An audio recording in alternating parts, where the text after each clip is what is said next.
धीमहि धियो यो नः प्रचोदयात्।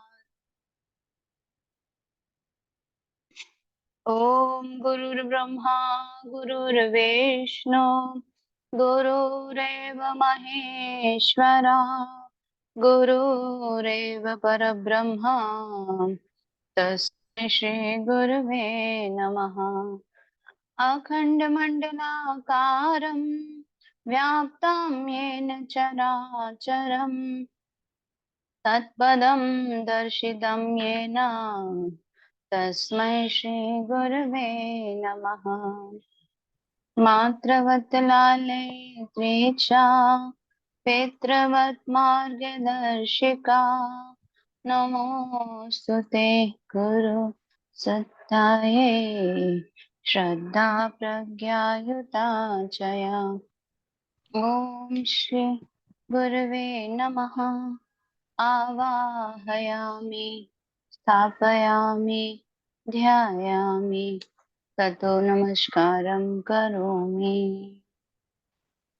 प्रणाम सभी को। हम 1 मिनट में मंत्र स्टार्ट कर रहे, तो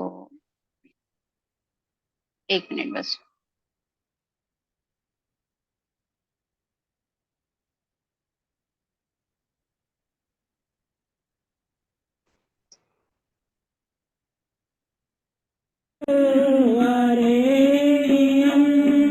भर्गो देवस्य धीमहि धियो यो नः प्रचोदयात्। ॐ भूर्भुवः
प्रणाम सभी को।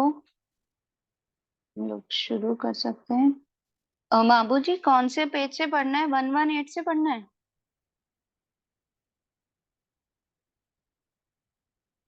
आप किसी को पता है क्या कौन से पेज से पढ़ना है?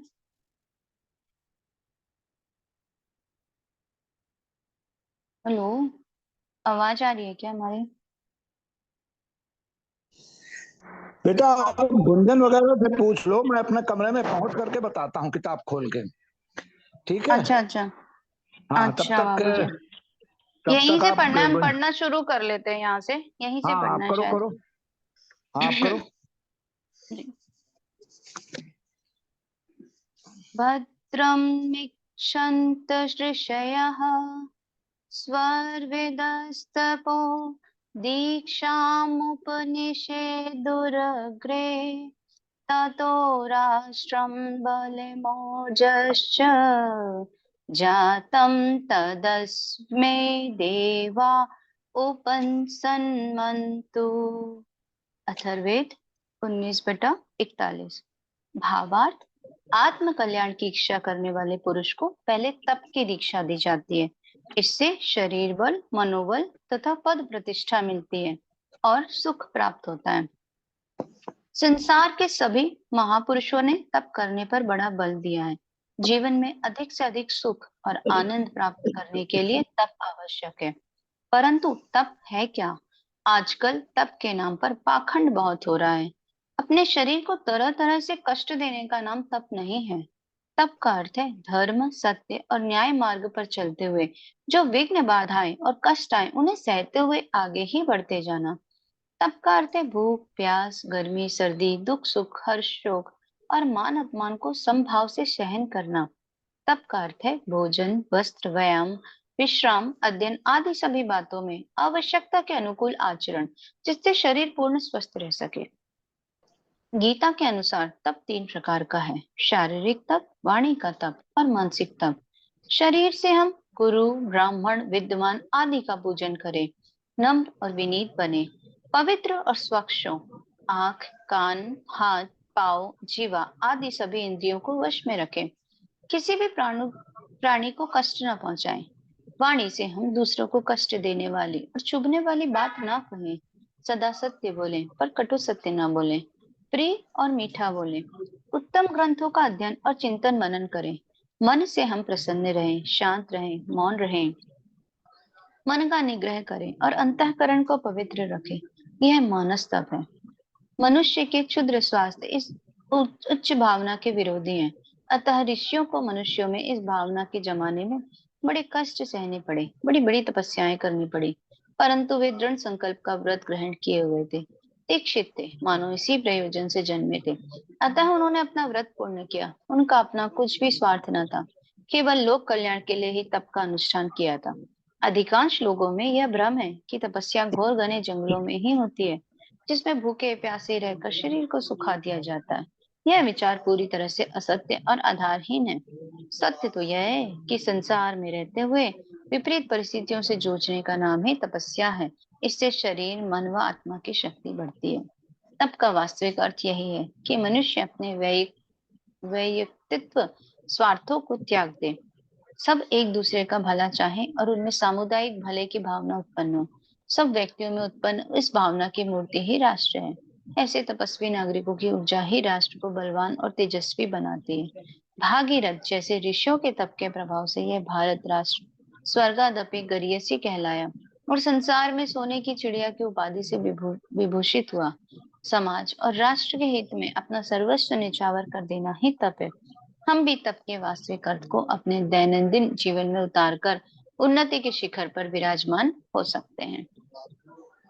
जी बाबूजी, अगला आप पढ़ेंगे? जी अगला मंत्र मैं पढ़ता हूँ। मेरे बाद जो भी पढ़ना चाहे वो तैयार हो जाएगा। अयुतो हम युतो आत्मा युत में चक्षुर्युतम में श्रोत्रमयुतो में प्राणो युतो में पानो युतो में व्यानो युतो हम सर्वः। अथर्ववेद 19/51/1। मैं अकेला ही 10,000 के बराबर हूं। मेरा आत्मबल, प्राण बल, दृष्टि और श्रवण शक्ति भी 10,000 मनुष्यों के बराबर है। मेरा अपान और ज्ञान भी 10,000 के बराबर है। मैं सारा का सारा 10,000 मनुष्यों के बराबर हूं। संदेश: आत्मबल और प्राण बल की पुष्टि के लिए जीवन में आनंद और प्रसन्नता अत्यंत आवश्यक। ये तभी संभव है जब दृष्टि व श्रवण शक्ति तथा श्वास व प्रश्वास एवं शरीर की सभी इंद्रियां अंग प्रत्यंग आनंदित हो। ये आनंदित और प्रसन्न होना क्या है? संयम और सर्वदा में रहते हुए संसार में सबकी भलाई के लिए कार्य करना ही सच्चा आनंद और आंतरिक प्रसन्नता प्रदान कर सकता है। नैतिक साधना द्वारा जब शरीर बलवान हो, मानसिक समरसता हो, कामनाओं का आध्यात्मिकरण हो और ईश्वर के प्रति आत्मसमर्पण के द्वारा एक निश्चित मानसिक स्थिति पैदा हो जाए तो फिर सर्वत्र आनंद ही आनंद रह जाएगा और यही अंततः परमानंद की प्राप्ति में सहायक होगा। आनंद और प्रसन्नता से प्रफुल्लित मनुष्य ऐसे सूर्य के समान होता है जिसकी किरणें अनेक हृदयों के शोक रूपी अंधकार को दूर कर देती। मनुष्य को सदा प्रसन्न रहना चाहिए। प्रसन्नता स्वास्थ्य के लिए भी उत्तम है और आत्मा को भी अपूर्व बल और शक्ति से भर देती है। जो व्यक्ति सदा प्रसन्न रहता है उसके सारे दुख दूर हो जाते हैं। सुख में तो सभी हंस सकते हैं, पर जो दुख में भी प्रसन्न रहना जानता है, अखंड प्रफुल्लित रह सकता है, वही आदर्श व्यक्ति है। जो व्यक्ति सब विपत्तियों और संकटों में भी नहीं घबराता अपितु हंसता और मुस्कुराता रहता है, वो मानव नहीं देवता है। संसार में जितने भी महापुरुष हुए हैं सभी बड़े विनोदी रहे हैं। प्रसन्न और आनंदित रहने से आत्मिक बल हजारों गुना बढ़ जाता है। परिस्थितियों से जूझने की प्रचंड शक्ति एवं ऊर्जा अंतःकरण में उत्पन्न होती है। मनुष्य दीप्तमान, श्रेष्ठ, ओजस्वी, तेजस्वी और पराक्रमी बनता है।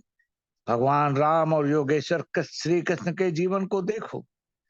कितनी विकट परिस्थितियां और विपत्तियां आई, परंतु हंसते हुए सब कुछ झेला और अग्नि परीक्षा में से कुंदन के समान चमकते हुए बाहर आए। महर्षि दयानंद, स्वामी विवेकानंद, श्री बाल गंगाधर तिलक, महामना मदन मोहन मालवीय आदि वर्तमान युग के महापुरुषों ने भी इस आंतरिक प्रसन्नता से प्राप्त ऊर्जा के आधार पर ही वो कार्य किए हैं जो हजारों लाखों व्यक्तियों के लिए भी संभव नहीं था। आज मनुष्य स्वार्थ के वशीभूत है तथा उसमें दिव्यता की इस भावना का लोप हो गया है। जीवन को सदैव प्रसन्नता और आनंद से परिपूर्ण रखो तो आत्मबल हजारों गुना बढ़ जाएगा और एक अकेला व्यक्ति भी 10,000 के बराबर हो जाएगा। आत्मबल में प्रचंड शक्ति होती है। आगे का आप में से कोई पढ़ना चाहे तो। जी मैं पढ़ती हूँ। पढ़िए। जी प्रणाम सभी को। विवेकर्णाम पतयतो विचक्षुर्वेदं ज्योतिर्हृदय आहितं यत् विमे मनश्चरिते दुराधिः किं स्विदक्षयानि किमु नु मनुष्ये। ऋग्वेद 6/9/6। भावार्थ: मनुष्य की इंद्रियां कभी एक ही दिशा में स्थिर नहीं रहती, अवसर मिलते ही अपने विषयों की ओर दौड़ती है। इसीलिए मनुष्य को चाहिए कि वे इंद्रियों की विषय लोलुपता के प्रति सदैव सावधान रहें। संदेश: मन का निग्रह सभी के लिए आवश्यक है। आत्मोन्नति चाहने वाले प्रत्येक व्यक्ति से इसका गहन संबंध है। आंतरिक जीवन के अनुशीलन के लिए और धर्म के व्यावहारिक क्षेत्र में सफलता के लिए इस समस्या से जूझना ही पड़ता है। मन का नियंत्रण किए बिना व्यक्ति अथवा समाज के गुणात्मक विकास का बुनियादी काम कभी भी सुचारू रूप से संपन्न नहीं हो सकता।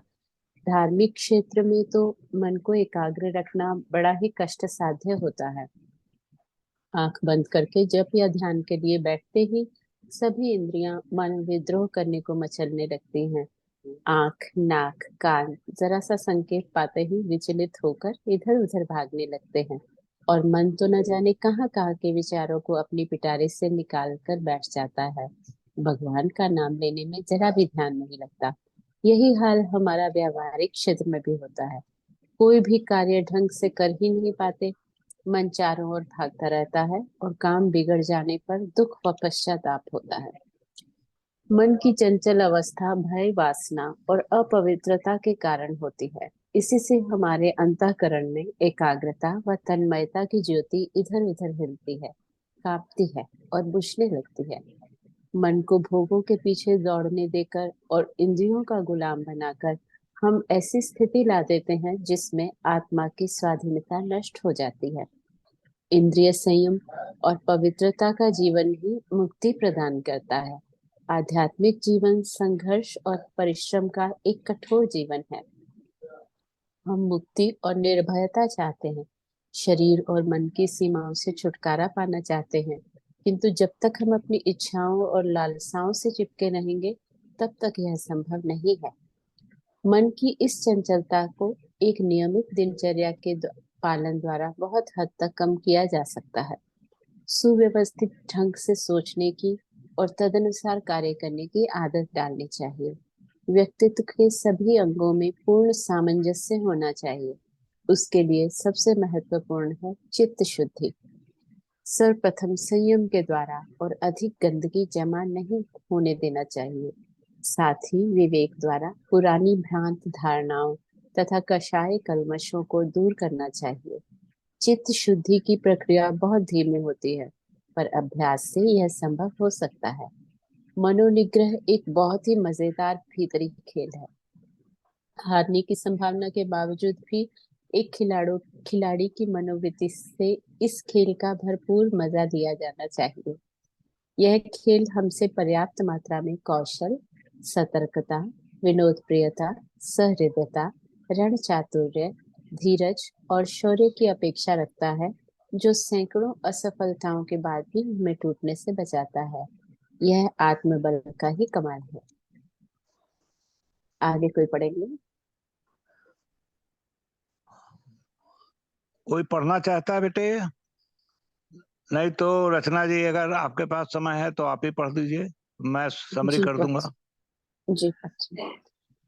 अपहि मनस्पते काम परश्च परो निरृत्या आचक्ष्व बहुधा जीवतो मनः। ऋग्वेद 10/164/1। भावार्थ: मैं अपने कुविचारों को सदैव दूर रखूंगा, इनसे अपना विनाश नहीं करूंगा।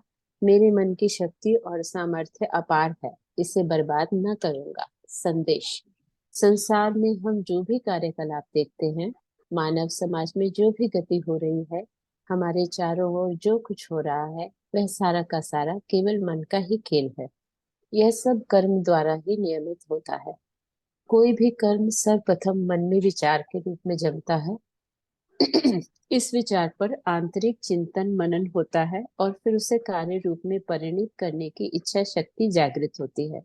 तब मनुष्य वह कार्य करता है। उसके कर्मों से ही अंततः उसके चरित्र का निर्माण होता है। जीवन पर अपनी पकड़ बनाए रखने का एक ही उपाय है, उचित और गहन चिंतन। आजकल हम सभी मुक्त चिंतन की प्रशंसा करते नहीं आघाते।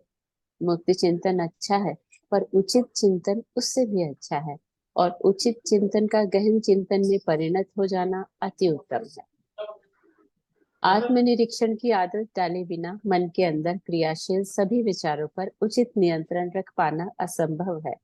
अंतःकरण में मल, विक्षेप और आवरण 3 दोष होते हैं। जब तक इन दोषों को दूर करके मन को शुद्ध, पवित्र और निर्मल नहीं बना लिया जाता, उसमें दूषित विचार जन्म लेते रहते हैं। वैचारिक पवित्रता होने पर ही हमारे आचरण व कर्म में उत्कृष्टता के दर्शन हो सकते हैं। गीता का उपदेश है कि मनुष्य को निरंतर कर्म करते रहना चाहिए। हम ऐसा कोई भी कर्म नहीं कर सकते जिससे कुछ भला ना हो, और ऐसा भी कोई कर्म नहीं है जिससे कहीं ना कहीं कुछ हानि ना हो। प्रत्येक कर्म अनिवार्य रूप से गुण दोष से मिश्रित रहता है। सत और असत दोनों प्रकार के कर्मों की जड़ हमारे मन में ही विकसित होती है। मन में अच्छे विचार उत्पन्न होंगे तो हमारे कर्म भी शुभ होंगे, और कुविचारों का परिणाम अशुभ कर्मों के रूप में प्रकट होगा। मन में उत्पन्न होने वाले दूषित विचार हमें दुष्प्रवृत्तियों की ओर प्रेरित करते हैं और हमारे सर्वनाश का कारण बनते हैं। अतः हमें अपने मन में पनपने वाले कुविचारों को समूल उखाड़ फेंकने का सदैव प्रयास करते रहना चाहिए। भारतीय संस्कृति में मन की असीम शक्ति और अपार सामर्थ्य का सदैव अनुशीलन किया जाता है। संस्कार, परिष्कार और संशोधन द्वारा मन में से अवांछनीय तत्वों, दुर्गुण, दोष आदि को हटाकर उनके स्थान पर सद्गुणों को प्रतिष्ठापित करना ही हमारी संस्कृति का मूल आधार है। इसी से दुर्गुणों, दुर्विचारों और दुखदायी तत्वों को मन में घुसने से रोका जा सकता है तथा उनके स्थान पर शुभ तत्व, शुभ विचार और सद्गुण अपनी सुगंध फैलाने लगते हैं। आत्मशोधन का यह क्रम जीवन भर चलता रहना चाहिए। इससे सत्कर्मों के द्वारा मानव जीवन देवत्व की ओर अग्रसर होता है। कुविचार और कुसंस्कार हमारे मन में घुसने का साहस नहीं कर पाते। जीवन पवित्र और निर्मल बनता है। आत्मशक्ति का सदुपयोग करें।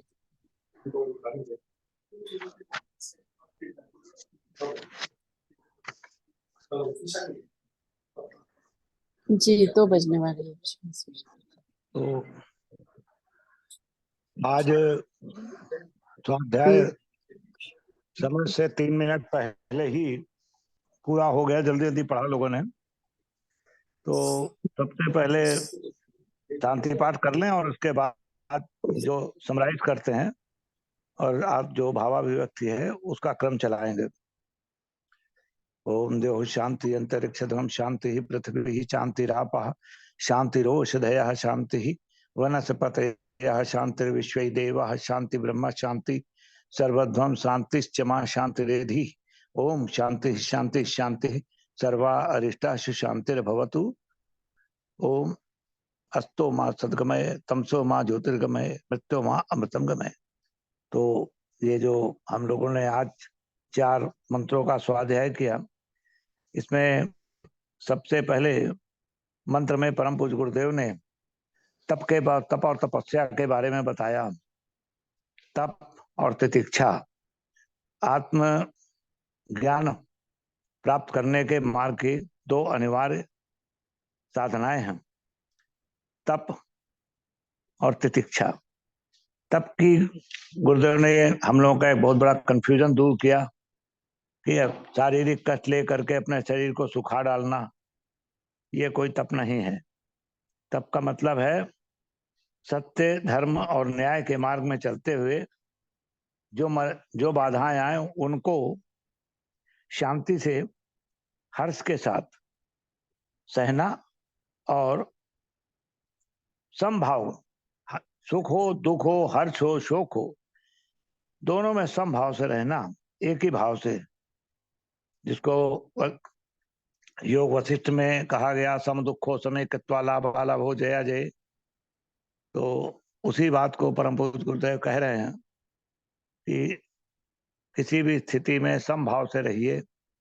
ये तप है। 3 तरह के तप, शारीरिक, मानसिक और वाणी का तप बताया।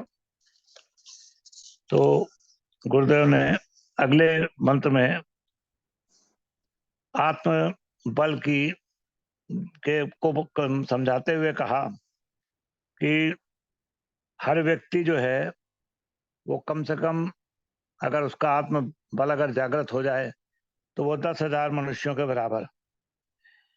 और इसके लिए जो सबसे प्रमुख चीज बताई वो ये बताई कि संयम और मर्यादा में रहते हुए सदा आनंद पूर्वक जीवन जियो। आनंदित रहना है, कुछ भी हो, कैसा भी हो, मन का हो अच्छा है, आनंदित हैं, मन का नहीं हुआ ये भी अच्छा है, इसमें भी आनंदित हैं। तो ये जो आप आनंद और प्रसन्नता के साथ रहना, तो वो कहते हैं कि देखो ये सुख होता है तो हमको सबको आनंद आने में कोई प्रॉब्लम नहीं है, लेकिन जैसे जैसे दुख आएगा तो घबराने लगता है आदमी। तो गुरुदेव ने ये बताया कि मनुष्य यद्यप होता स्वार्थ के वशीभूत है, उसमें देवता की भावना लोप भी हो रही है, लेकिन फिर भी हम लोग कोशिश ये करें कि सदैव हंसते रहें, आनंदित रहें। तीसरी तीसरी जो ऋचा पढ़ी गई मन, उसमें मनोनिग्रह के बारे में बताया और ये कहा कि मनोनिग्रह को अर्थात मन की चंचलता को नियंत्रित करना, इसके लिए आवश्यक ये है कि सुव्यवस्थित ढंग से जीवन जिया जाए। तो और ये भी बताया कि मनोनिग्रह के साथ साथ दूसरी प्रक्रिया चित्त शुद्धि की, ये भी साथ साथ होनी चाहिए, इसके बगैर ये मनोनिग्रह सतता नहीं है। चौथी और अंतिम ऋचा, इसमें परम पूज्य गुरुदेव ने ये बताया कि जीवन पर अपनी पकड़ बनाए रखने के लिए सबसे आवश्यक चीज है गहन चिंतन, उचित और गहन चिंतन। यानी जिस तरह स्थूल जगत में कर्म के क्षेत्र में कार्य कारण और कार्य फल की अविच्छिन्न श्रृंखला है, इसी तरह मन के स्तर पर चिंतन, चरित्र और व्यवहार की भी अविच्छिन्न श्रृंखला है। और चिंतन, चरित्र और व्यवहार, कार्य कारण और कार्यफल दोनों का अंत में उन्हीं से हमारे जीवन हमको अच्छा मिलता है या बुरा मिलता है, ये उसी से निर्धारित होता है।